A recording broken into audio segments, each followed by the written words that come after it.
The Assassin.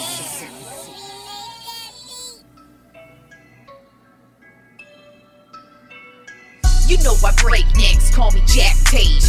I have no regrets while your life is fading. I'm a crazy fuck equivalent to Satan. When I'm behind the mic, I feel like the greatest. You know I break necks, call me Jack Tate. I have no regrets while your life is fading. I'm a crazy fuck equivalent to Satan. When I'm behind the mic, I feel like the greatest. What up, y'all? You're listening to Sports Talk with Tropp, and I'm your host, Katie Tropp. Well, before we get started on the weekend of sports that we had, I did just drop a new lyric video for my single called Weak Bitch that you can check out on my YouTube. Just go to youtube.com/Katie Tropp, or you can just go to my website, katietropp.net, and it's posted right up there if you want to check that shit out. But it was a interesting weekend with the draft. It was... not a lot of big names, not a lot of quarterbacks, a lot of defense, a lot of wide receivers taken. I'm not going to really go. I already read the first round picks, and I'm not going to do any more breakdowns of the draft. In my personal opinion, the draft is kind of overrated in a way. I understand why it's a big deal with the NFL, because everything with the NFL is a big deal, and that's how it's such a big moneymaker, is that they make everything a big deal. But You can't really get excited over your team's draft until you see what happens on the field, and we have months until we see what happens on the field. So, I'm not going to do any gradings of teams or anything, because you just really have no idea what you got when you drafted. But I did find it very interesting that not one Texas Longhorn was drafted this weekend. That's very pathetic if you ask me, but it's actually not really that surprising, just because the Longhorns they've just been such an underachieving team over I want to say the last maybe 8-ish years. They just haven't been really relevant even in our own state. It's really pathetic when, we've got great players that come from our own state, and they end up going to, like Johnny Manziel, he ends up going to A&M. And then you've got RG3, who ends up going to Baylor. And then you've got Patrick Mahomes, who goes to Texas Tech. And there's even other guys beyond them within the state of Texas who end up going somewhere else.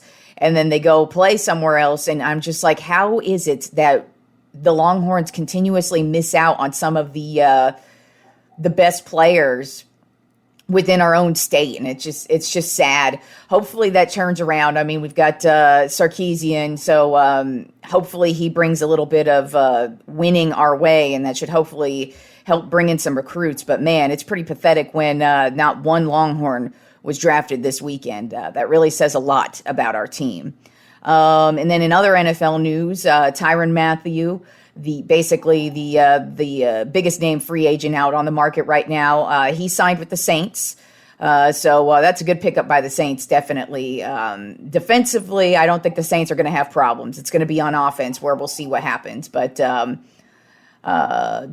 he signed. And then right before I went on air, it was announced that Deandre Hopkins, the wide receiver for the Arizona Cardinals, is going to be suspended for the first 6 games of the season due to PEDs, and he's not appealing the suspension either. So he is for sure going to be missing the first 6 games of the year. And that's, I've been kind of making fun of the Cardinals offseason so far because, it started with Kyler Murray wanting a new contract and that kind of drama. And now this drama just kind of makes it look like, wow, the Cardinals, their division's already one of the best in the league, and they're going to have a lot of competition, going up against the defending Super Bowl champion Rams. And then you've also got the 49ers. They're not as strong as they were last year, but they're still a competitive team. So I'm looking at the Cardinals, and I'm like, they might end up having a pretty bad year. And because their offseason has been drama-filled, and this continues to add to it. And also, DeAndre Hopkins is a huge part of this offense. So, that's a big deal. All right, and then there was actually a really big UFC fight this weekend. It wasn't a title fight, But man, the main event was a damn good fight. It is one of the best UFC fights I've seen in a long time. It's Marlon Cheeto Vera. He won a unanimous decision in 5 rounds against Rob Font. And the day before at the weigh-ins, Font actually ended up weighing 2 pounds more than he didn't make weight. And so that was a big deal, but they still kept the fight going. But it was just a great battle to watch. I've seen Cheeto Vera. I've seen him a couple of his fights, and he's a very interesting fighter to me because, like, sometimes when I'm watching him, I'm like, is this dude going to get his ass beat? Because it looks like at first he is getting his ass beat, and he's like taunting his opponent, and I'm like, dude, you should like focus more on your fighting than taunting your opponent. And but then all of a sudden, towards the end of the round, he just starts getting it going, and he will. I'm surprised Rob Font didn't get knocked out, because there were 2 times specifically. One, I think, in the 3rd round and maybe in the 4th round. Yeah, I'm pretty sure it was the 3rd and 4th round. There were 2 times where Cheeto Vera just, one was a leg kick to the face, and then the other was a punch. And you could just kind of see Font had stars in his eyes. And I thought, that if Cheeto just took one more shot, he was going to knock him out. But basically what Font did is he just kind of like either just laid down and kind of just stuck his feet out there and was able to, I don't know why Vera didn't go in after him a couple times, because I'm pretty sure he could have. But that's not really his style of fighting. And I just remember that from the last couple of fights I've seen of his, where I'm just like expecting him to get his ass kicked at first, because that is what happened with Font, man. At the beginning of, I want to say the first 3 rounds for sure, it looked like Font was going to just kick his ass. But then all of a sudden, this Vera guy, he just starts knocking his ass out. And I mean, by the time this fight was over, Font's face was bloody, bruised, and battered. And I was really shocked that this guy ended up lasting all 5 rounds, because man, the shots that Vera got in, he slaughtered this dude, and you could just see the bruises and the blood just forming with each and every punch. And like I said, there were a couple times where I was shocked that Font didn't get completely knocked out and the fight was stopped, but the dude was able to hang on and go all 5 rounds. But Vera got the win, and it was a very, very fun and interesting fight. And like I said, it was. I think that Vera's got a really awkward style of fighting, because he tends to just start off slow, but then boom, he comes in hot towards the end. But that was a great fight to watch. Then we also had the NBA playoffs.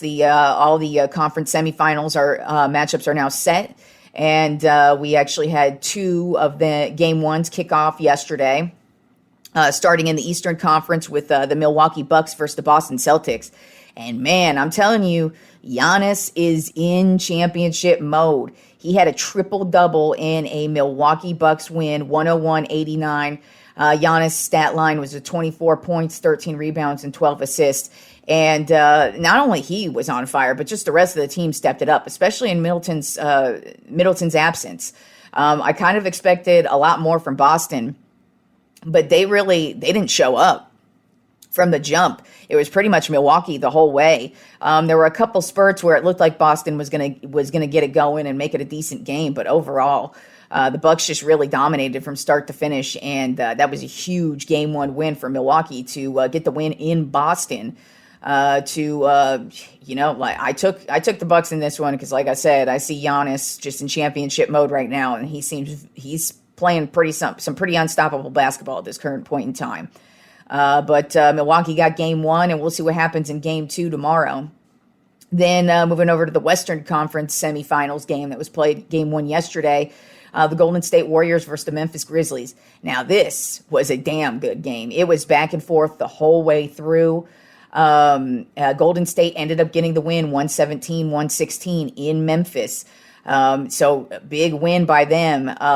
But it was back and forth the whole way. And all of them were making clutch shots. Ja was making clutch shots. Steph was making clutch shots. Klay Thompson making the clutch shot.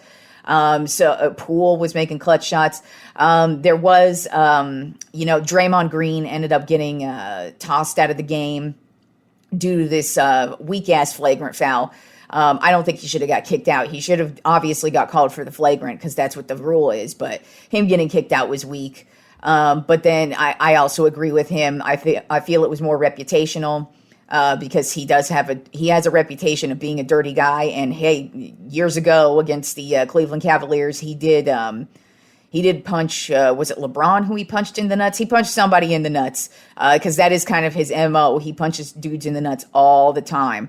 And he got caught in the finals, and I feel like that was the reason why the Warriors ended up losing that series, because Draymond Green missed the game, the following game. So I don't think he's going to get suspended any games. He shouldn't, but he was kicked out of this game. But it ended up not being a big deal. Golden State stepped it up in for the rest of the way, and they just looked really good. And it was a fun game to watch. They were just going back and forth. And especially the last couple of minutes, it was just bucket after bucket after bucket. And Golden State ended up getting the win. And this series is the only series that I actually didn't get to make a prediction on Friday's show because it hadn't been set yet. But I'm definitely taking Golden State in this series to win it in 6.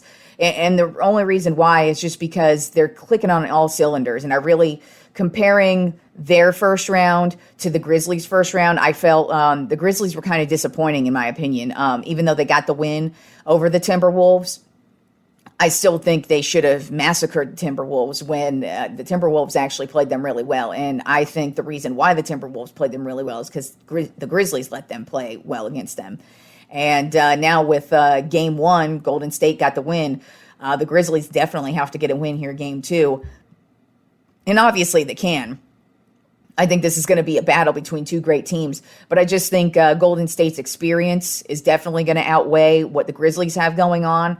And, really, they know how to win. Their championship, they know how to win a championship. They know what it takes to win a series, a tough series. And I definitely don't think the Grizzlies are going to roll over.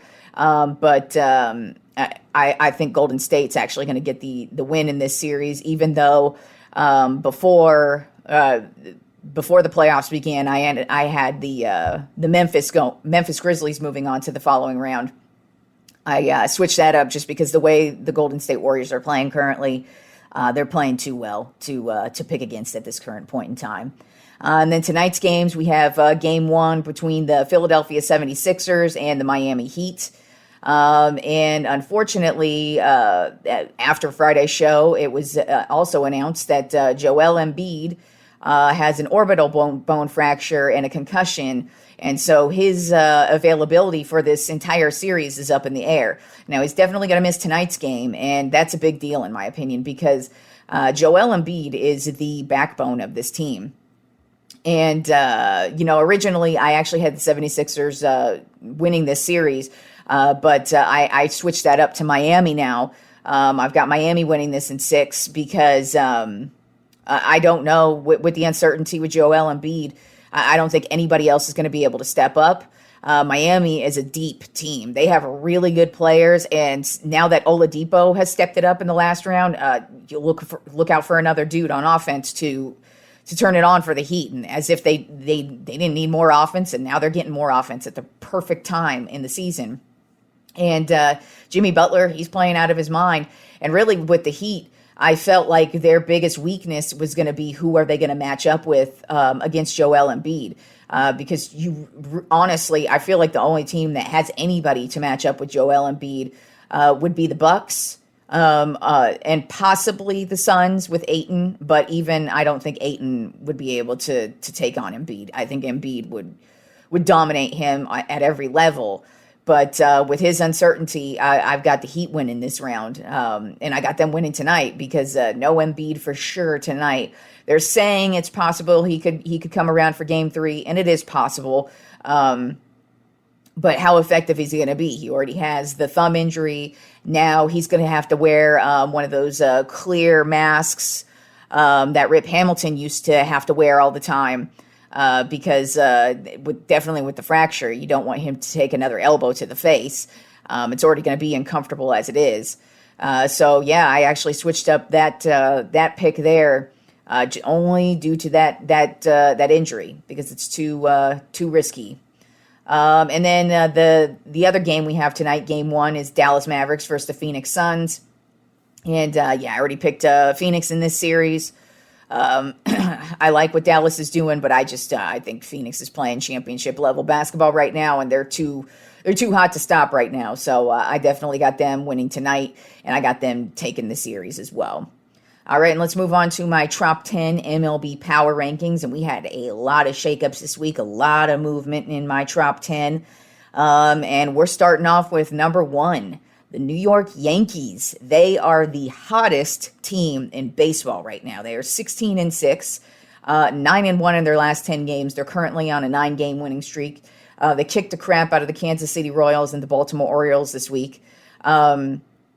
Aaron Judge has been on fire. He had 2 home runs in 1 game yesterday. And he's second in the league in home runs with 8 home runs, behind the league leader, Anthony Rizzo, with 9 home runs, who's also been on fire. Then Giancarlo Stanton, also on fire, and DJ LeMahieu, also on fire. And then the pitching. Cole, he had 1 bad game, but his last 2 games has been really solid. He's been typical Cole. But then the rest of the pitching has really stepped it up. Not just the starting pitching, but the bullpen is really holding it down. So the Yankees looking solid right now, and they are number 1 on my Trop 10 MLB Power Rankings. Then at number 2 are the Los Angeles Angels. They're 15-8 overall, 7-3 in their last 10 games. They beat the Cleveland Guardians this week and the Chicago White Sox. And Mike Trout, he ain't slowing down at all. This dude, he's leading the league in pretty much every category hitting right now. He's hitting well above 300 with his batting average at this current point in time. I think he's got like 6 or 7 home runs as well. So he is on fire. Shohei Ohtani did get injured yesterday, and he's out of the lineup for today's game. But it doesn't seem to be a serious injury, so that's always good. But then they have a couple of these other guys stepping it up in the offense, and their starting pitching is really holding it down. So the Angels playing some great baseball right now. Then at number 3 on my Trop 10 MLB Power Rankings, I have the Minnesota Twins. Also, they're the second hottest team in baseball right now. They're 13-9 overall, 9-1 in their last 10 games. They're on a 2-game winning streak. This week they beat the Detroit Tigers and the Tampa Bay Rays. And Byron Buxton, man, this guy is on fire. He started off kind of cold like the first couple of games, but man, he has just turned it on. He's got 7 home runs so far. And their starting pitching is something else right now. They are getting. I told you before the season the Twins were one of my picks, and they're looking real solid right now. So I got them at number 3. Then at number 4 on my Trop 10 MLB Power Rankings, I have the Toronto Blue Jays. Overall, they're 15-8. 7-3 in their last 10 games on a 2-game winning streak. They actually beat some really solid teams this week as well. They beat the Boston Red Sox and the Houston Astros. And their main bright spot right now is Kevin Gausman. I'm actually really upset that the Giants did not re-sign him after last year, because he had a great season last year for the Giants. And they did not re-sign him. Then he ended up going to Toronto, and his first 5 starts, he hasn't had a walk or a home run hit off of him. And that's a big deal, especially for a starting pitcher. He's just pitching lights out right now. And then you also have George Springer, who signed with the Blue Jays a couple seasons ago, but really has had a lot of injuries hamper him. But now, man, this season he is just on fire. As a matter of fact, their entire batting order is on fire. I mean, Vlad Guerrero Jr., he's playing great right now. You got Springer playing great right now. You got Bo Bichette playing great right now. So yeah, the Blue Jays are on fire at this current point in time. Then at number 5 on my Trop 10 MLB Power Rankings, I have the Milwaukee Brewers. Overall record 15-8, 7-3 in their last 10 games. This past week, they went up against the Chicago Cubs and the Pittsburgh Pirates. And man, their starting pitching is also lights out. Corbin Burns, he's had 3 straight games with 10 strikeouts.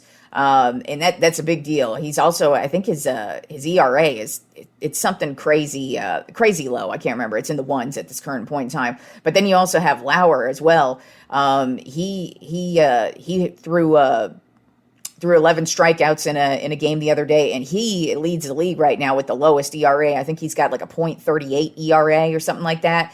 So, their pitching is solid right now. But also at the same time, their offense is catching fire. And even Christian Yelich, who had a down season last year, he's getting back in MVP form. And you don't want that dude getting hot because he plays great baseball. But then at the same time, their defense is also on fire. So you really got to watch out for the Brewers. They've been a good team the last couple of years.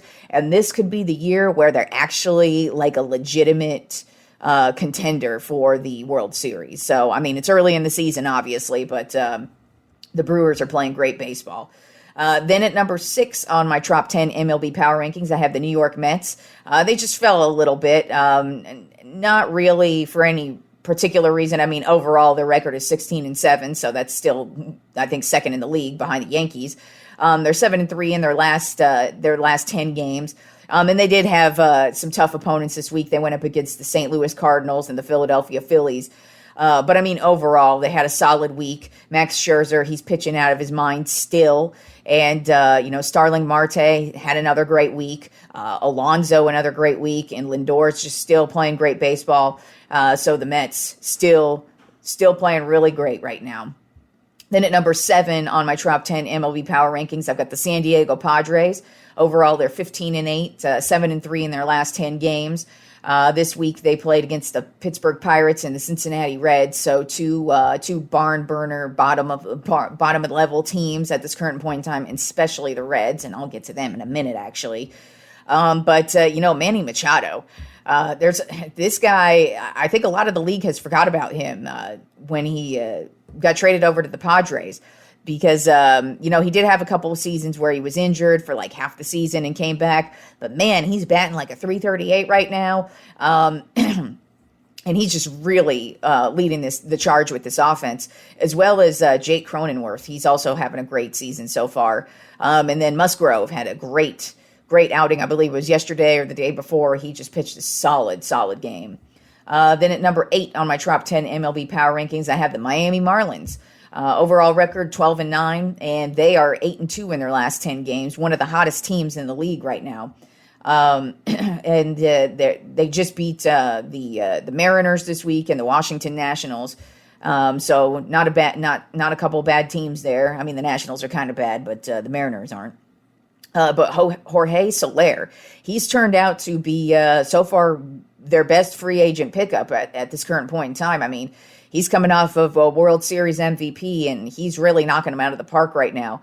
And then you also have Luzardo. He's pitching great. But then you also have Pablo Lopez. He's got three wins currently so far with the .39 ERA. So he's pitching lights out and leading the league with wins and ERA right up there with the Brewers' Lauer. I can't believe that the Marlins are even in my Trop 10. Not only at this current point in time, but ever, because I didn't think the Marlins were going to be a good team at all at any point. So good for them. They are actually playing good baseball at this current point. We'll see how the rest of the season goes, but Marlins, number 8. Then at number 9 on my Trop 10 MLB Power Rankings, I have the Los Angeles Dodgers. Overall record 14-7, 6-4 in their last 10 games. This week they went up against the Arizona Diamondbacks and the Detroit Tigers. But I will say, man, Clayton Kershaw had another great outing this week, and he just continues to be a workhorse for this team and an ageless wonder.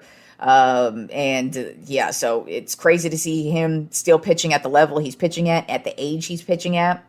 Then you got Buehler. He's also having a great season so far. And then Cody Bellinger continued to his hot streak. He's had a 2-week hot streak where he has just been knocking them out of the park. So he's playing at an MVP caliber level again. And then Trey Turner, I think he's got like a 30-game on base streak. Something like that. So, I believe he's the number 1 fantasy player right now in fantasy baseball too. I have him on a couple of my teams, thankfully, and yeah, he's the top-ranked guy just because he covers all bases, basically, covers you at all levels, points-wise. So yeah, Dodgers playing great baseball as always. And then rounding out my top 10 MLB Power Rankings would be my San Francisco Giants. Overall record 14-8, 6-4 in their last 10 games.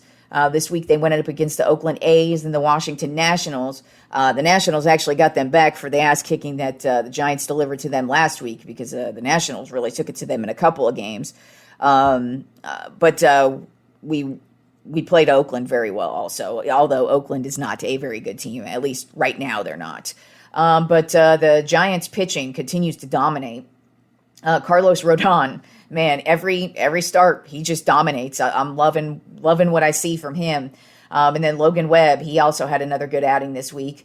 I mean, overall, the Giants are just winning with just overall team baseball. You know, like when they see one of their starting pitchers just struggling, even in the slightest bit, they yank him and they put in another pitcher. The defense is playing solid right now. And they're just knocking them out of the park when they need to, and they're scoring the runs when they need to. So the Giants, while they've tumbled a little bit in my top 10, they're still playing great baseball at this current point in time.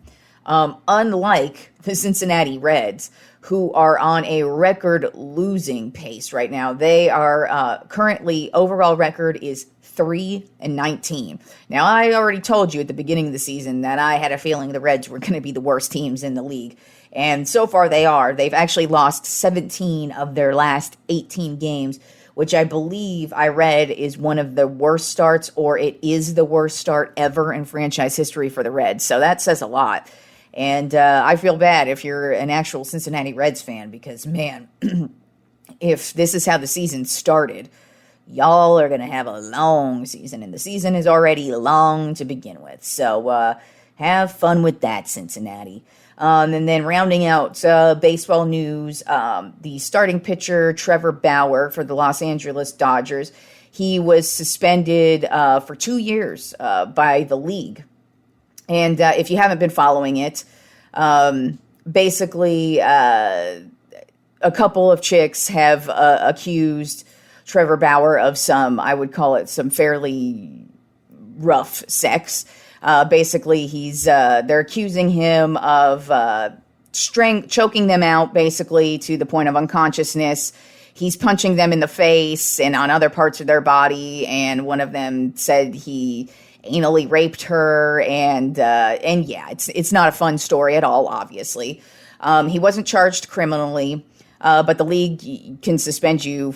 You don't need to be charged criminally for the league to suspend you, and this has been going on for about a year now. He did miss like the majority of last season. I want to say he missed at least half the season is when he was put on leave by the Dodgers, and then he's been officially suspended now. He is appealing the suspension. But my only thoughts on this whole situation, first of all, is from the legal aspect, just because somebody isn't charged criminally doesn't mean they're innocent, and it doesn't mean they're guilty. One of the problems I always have in all cases like this is just how everybody gets to their side, and they will refuse to move from their side, and I'm talking about both sides. So it's always just funny to me when people do that, just because you don't know the circumstances, you don't know the evidence, you don't know the parameters.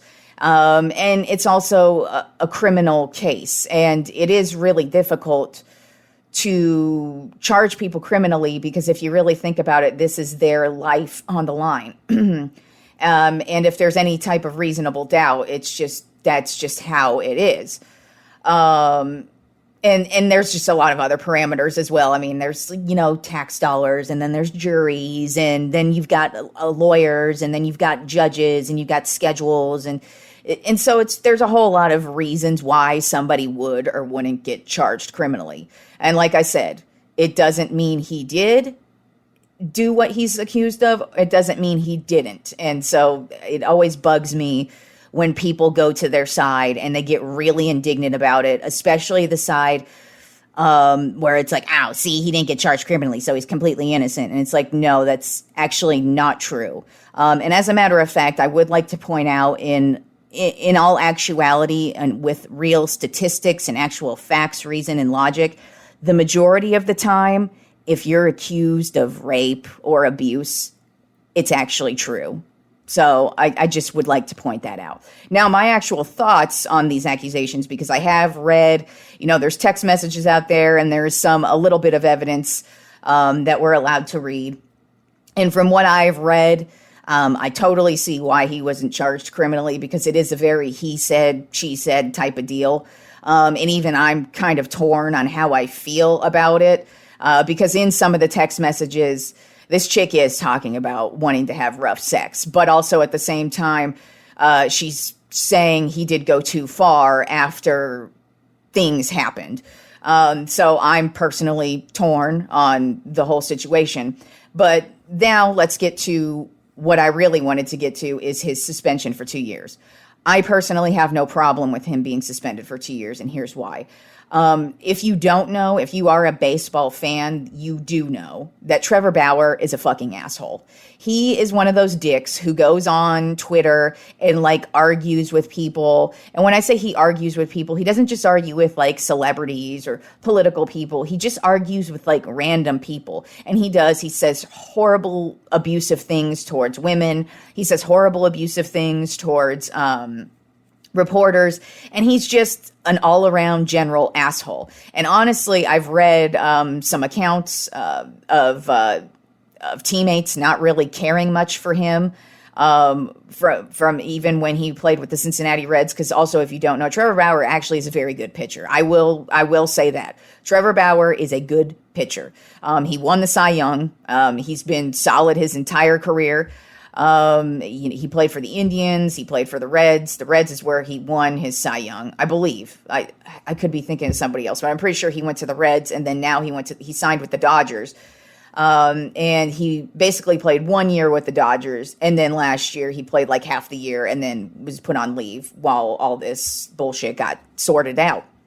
I will add also a third woman has now started accusing him of the same thing. So just saying, more piling on for him.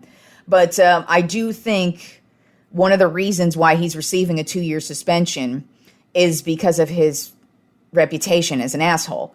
Like I said, he's a good player. And usually if you are a good player, they will give you always seem to get lenience, and for example, in the NFL, Antonio Brown, complete fucking asshole. He's been accused of rape. He's been accused of beating up women. He's been accused of stealing stuff. He's actually been convicted of stealing stuff and had to pay people back. He's messed up apartments, thrown shit out of apartments. And then, above all, he has torn apart he's now torn apart 3 franchises that he's gone to, and he's just been an all-around headache. But people have continued to give him a chance, and the reason why is because he's a good football player. So usually that is the case in all sports, on all levels, and at all positions. But you will notice that baseball suspended Trevor Bauer for 2 years, and they didn't hesitate either. And that they did their own investigations, so it's possible that they have more evidence that we don't. It's possible that they just think Trevor Bauer is an asshole and they're kind of adding on to, because they were going to suspend him anyways. Usually this kind of stuff, you're going to get suspended. You're making the league look bad, regardless of it being an actual crime, or regardless of just whatever. Even if it's just an accusation, the fact is you're making the league look bad. The news stories of this, they're not good. And you're making it so some people are going to say, I don't want to watch baseball. And what matters to baseball most? The bottom line. So regardless of how this was going to turn out, Trevor Bauer was going to be suspended. But 2 years, that is the biggest suspension they've had so far under this new assault and battery rule, basically. But I think it's totally well-deserved because, like I said, he's a dick. He's an asshole. And I honestly think the league is better off without Trevor Bauer because he's really just an annoyance. And I honestly, he just seems like a general piece of shit as a human being as well. So good riddance, Trevor Bauer. You have fun being an asshole and trolling people on Twitter because that's about all you have going for you. All right, now let's talk about something I didn't really think I was going to get into. But since my Canadian fans are just continuing to grow, like seriously, it's crazy. I don't know what the hell's going on in Canada, but they are listening to my show. And I decided, since the Stanley Cup Playoffs begin tonight, I'm going to go ahead and talk some NHL. I'm not as well versed in NHL as I am all the other sports. So I did research, of course, on all of these games and all these matchups. So I am going to make some predictions, but they're definitely not going to be as in-depth as my usual predictions, like with the NBA and the NFL so far, or even in baseball or anything else. So yeah, let's kick it off, man. Starting in the Eastern Conference, we've got the Washington Capitals versus the Florida Panthers. And basically, the Capitals, they backed their way into the playoffs. They haven't been a good team at all this year. Alex Ovechkin, he's injured coming into this series. It looks like he is going to be playing in the first game, but it was possible he was going to miss it as well. So if they don't have Ovechkin, then that's a big deal. But also, the Florida Panthers are the top team in the Eastern Conference. And they're actually, I think, the highest favored to win the East as well. So I have the Florida Panthers beating the Capitals in this series in 5 games. Then we have the Tampa Bay Lightning versus Toronto Maple Leafs. And the Tampa Bay Lightning are actually the 2-time defending champions.